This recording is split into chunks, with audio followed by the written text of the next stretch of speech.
C'est sous la présidence du Maroc que le Conseil des droits de l'homme de l'ONU adopte une résolution très critique d'Israël. Bien que non contraignante, ce texte porté par le Pakistan réclame l'arrêt des ventes d'armes à Israël alors que le conflit à Gaza a coûté la vie à 33 091 Palestiniens depuis le 7 octobre dernier. Une résolution symbolique. 28 des 47 pays membres ont voté pour, 6 contre, dont les États-Unis. 13 pays se sont abstenus, dont la France. Que contient exactement ce texte ? Écoutez le président du Conseil des droits de l'homme de l'ONU à Genève, Omar Znipar.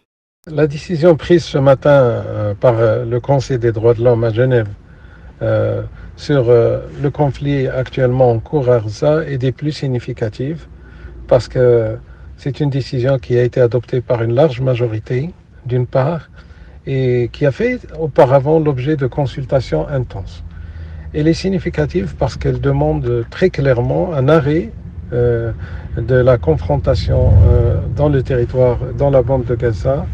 Elle demande aussi à Israël d'observer les principes du droit international humanitaire, de même que de bien sûr permettre à l'aide humanitaire de parvenir à toutes les populations qui sont dans le besoin. Mais la résolution va plus loin. Elle demande aussi aux États membres de s'abstenir de livrer des armements pour essayer d'envoyer un message très fort qu'un cessez-le-feu immédiat et urgent doit être mis en place le plus rapidement possible, comme cela a d'ailleurs été aussi demandé et exigé par le Conseil de sécurité dans la résolution qu'il a adoptée la semaine dernière.